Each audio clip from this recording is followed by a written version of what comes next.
Friends, let us see what is green chemistry. Green chemistry को हम sustainable chemistry भी कह सकते हैं। इसमें हम कुछ ऐसे केमिकल प्रोडक्ट्स को डिज़ाइन करते हैं, प्रोसेस करते हैं ताकि जो हमारा एनवायरनमेंट है वो प्रोटेक्ट हो पाए हैज़र्डस सब्सटेंसेस से। इसमें हम फोकस करते हैं पोल्यूशन प्रिवेंशन पे, एफिशिएंसी पे, और हम इसमें यूज़ करते हैं renewable sources of energy. Renewable sources वो होते हैं जिनको हम बार बार यूज़ कर सकते हैं to minimise environmental and health impacts. इसको हम कह सकते हैं कि ये एक ऐसा अप्रोच है जिसमें हम एम करते हैं safer, cleaner and more cost effective chemical technologies. Safe, clean और कॉस्ट इफ़ेक्टिव केमिकल टेक्नोलॉजीज़ जिसमें हम यूज़ करते हैं। जैसे कि हम फॉर एग्ज़ाम्पल प्लास्टिक के बदले यूज़ कर सकते हैं सोलर पावर इन रिएक्शंस, जो कि कोई भी रिएक्शन जो होगी जिसमें हम प्लास्टिक के बजाय वो चीज़ें यूज़ करें जो बायोडिग्रेडेबल होंगी। इसमें जो कोर कॉन्सेप्ट्स होंगे वो होते हैं पोल्यूशन प्रिवेंशन। ऐसे कह सकते हैं that it is better to prevent waste than to treat और क्लीन इट अप। वेस्ट को बनाना ही क्यों है, इसको प्रिवेंट ही करो, क्योंकि जब वेस्ट किसी केमिकल प्रोसेस में बनता है फिर उसको हम ट्रीट कर सकते हैं। ट्रीट करने के लिए अलग से हमें यूज़ करनी पड़ती हैं टेक्नोलॉजीज़ को। ट्रीट करने के बाद हम क्लीन अप करना पड़ता है और उस क्लीन अप प्रोसेस में हम पोल्यूशन क्रिएट करते हैं। इसीलिए पोल्यूशन को प्रिवेंट ही करना बेहतर है। फिर है सेफ़र केमिकल्स यूज़ करना। Designing products that are effective but have little to no toxicity. वो प्रोडक्ट्स बनाना जो इफ़ेक्टिव होंगे और उनमें टॉक्सिसिटी नहीं होगी। उसके बाद एनर्जी एफिशिएंसी आता है। एनर्जी एफिशिएंसी में आएगा conducting reactions at ambient temperature and pressure when possible. वो रिएक्शंस करना जिनमें टेम्परेचर जो है वो मुनासिब रहे, प्रेशर भी एम्बिएंट और टेम्परेचर भी। एनर्जी एफिशिएंसी इसी को कहते हैं, जिसमें हम क्या करेंगे, कंडक्ट करेंगे रिएक्शंस को जिसमें टेम्परेचर और प्रेशर दोनों एम्बिएंट रहें। Use of renewable feedstocks, using starting materials from renewable sources like plants instead of non renewable ones like petroleum.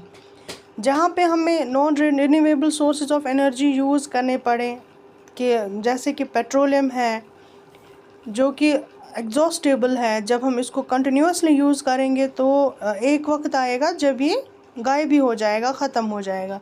उसके बदले हम प्लांट्स को यूज़ कर सकते हैं जो कि रिन्यूएबल हैं। अगर हम प्लांट्स यूज़ करेंगे, प्लांट वेस्ट को यूज़ करेंगे, तो उसके साथ साथ हम नए प्लांट्स भी जो हैं वो प्लांट करते जाएंगे, लगाते जाएंगे, तो हमारा कम्बैट जो है हो जाएगा, रिन्यूएबल फीडस्टॉक जो है वो तैयार हो जाएगा। उसके बाद आता है कैटालिसिस।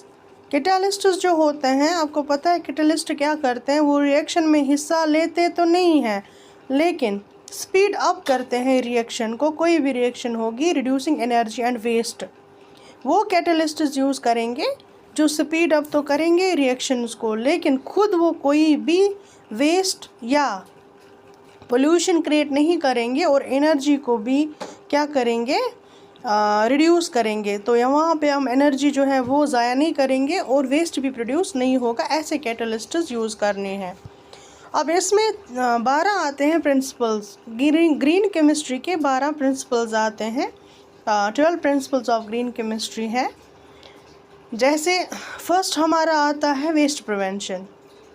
वेस्ट प्रिवेंशन में क्या करोगे आप, जो पहले मैंने बोला कि वेस्ट को प्रिवेंट करना है फॉर्मेशन से, वेस्ट बनने ही नहीं देना है। दूसरा है atom economy, maximising incorporation of atoms from reactants into the final product. क्या करेंगे, एटम जो है उसको हमें इकोनॉमिक बनाना है, मैक्सिमाइज करना है incorporation of atoms from reactants into the final product. सारे के सारे एटम्स जो हैं वो यूटिलाइज हो जाएं प्रोडक्ट फॉर्मेशन में। किसी भी रिएक्शन में हम क्या देखते हैं कि जब एक रिएक्शन होती है तो जो एटम्स और मॉलिक्यूल्स जब रिएक्ट करते हैं तो वहाँ पे वेस्टेज भी होता है। रिएक्शन जो है उसमें सारे आटम्स जो मॉलिक्यूल्स हैं रह जाते हैं, कोई ना कोई रह जाता है, जिसकी वजह से वेस्ट जो है वो प्रोड्यूस हो जाता है। उसको हमें क्या करना है, उसको रिड्यूस करना, आटम को इकोनॉमिक बनाना है।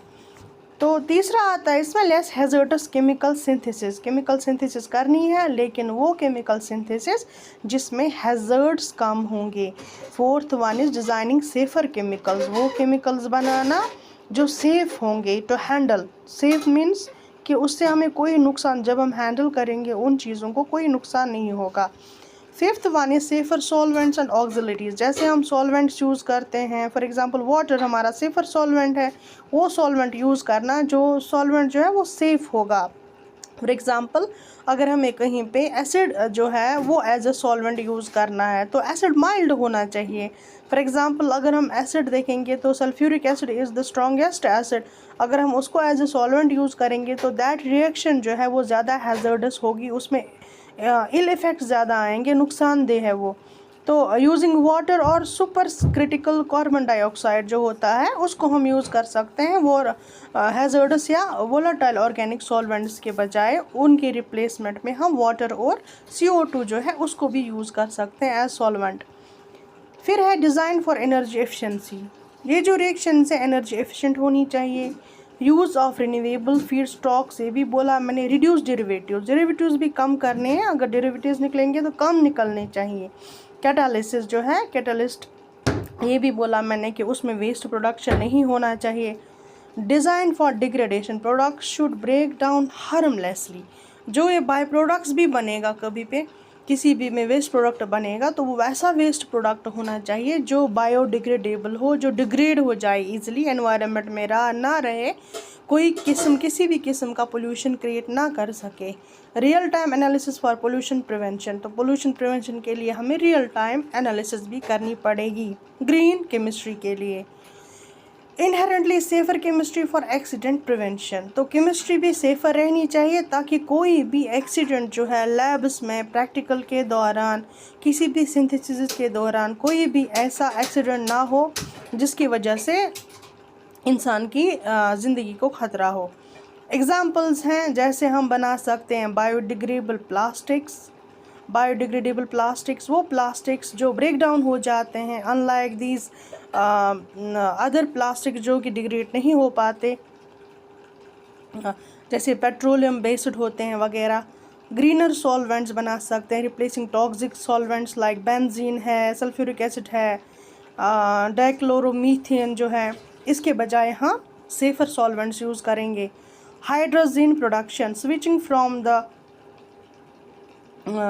ऑलिन रेशिंग process to the peroxide process, तो यहाँ पे भी आपको हाइड्रोजन प्रोडक्शन जो है produce only water as a by product है। ये वो प्रोसेस है जिसमें सिर्फ वाटर ही बाई प्रोडक्ट बनता है, जिसमें कोई भी हैज़र्डस केमिकल जो है वो बाई प्रोडक्ट नहीं बनता। बेनिफिट्स क्या हैं इसके ग्रीन केमिस्ट्री के कॉन्सेप्ट के? रिड्यूस्ड रिस्क रिड्यूस होगा, कॉस्ट सेविंग्स होंगी, लोअर वेस्ट डिस्पोजल करना पड़ेगा, लेस एनर्जी जो है वो कंज्यूम होगी और रिड्यूस्ड रेगुलेटरी बर्डन हो जाएगा। इनोवेशन इसमें आएगा, जैसे हम न्यू सस्टेनेबल टेक्नोलॉजीज़ यूज़ करेंगे और मटेरियल्स यूज़ करेंगे तो इनोवेशन इसमें आएगा। फिर है sustainability, it supports the circular economy and UN sustainable development goals. तो UN ने जो हमें सस्टेनेबल डेवलपमेंट गोल्स दिए हैं जिससे क्या हम हमारी फ्यूचर जनरेशन्स के लिए भी हमारे रिसोर्सेज को प्रिवेंट कर सकते हैं, उसको अचीव करने में भी ये ग्रीन केमिस्ट्री का कॉन्सेप्ट हमें मदद करेगा। तो ग्रीन केमिस्ट्री जो है ये अप्लाई होता है manufacturing of nano materials also. तो ग्रीन केमिस्ट्री जो है इसका वाइड स्कोप है, इसमें सबसे ज़्यादा आपको ये लिखना पड़ेगा कि इसमें जो है pollution prevention at any cost. Environmental pollution जो होता है किसी भी किस्म का, किसी भी टाइप का, सॉइल, वाटर, एयर, वो नहीं होने देता है ग्रीन केमिस्ट्री का कॉन्सेप्ट। अगर हम यूटिलाइज़ करेंगे तो इसमें बहुत सारे बेनिफिट्स हैं। इंसान सेफ़ रहता है, हमारा जो बायोडाइवर्सिटी है वो सेफ़ रहेगा, प्लांट्स भी सेफ़ रहेंगे, हमारा एनवायरनमेंट भी सेफ़ रहेगा। तो this is the concept of green chemistry, जहाँ पे हम केमिस्ट्री को यूज़ कर सकते हैं without making any kind of hazard to the human life और the other diversities on the planet. तो ये सारा था ग्रीन केमिस्ट्री के बारे में। होप आपको समझ आया होगा। तो नेक्स्ट वीडियो में हम मिलेंगे। Till then good bye.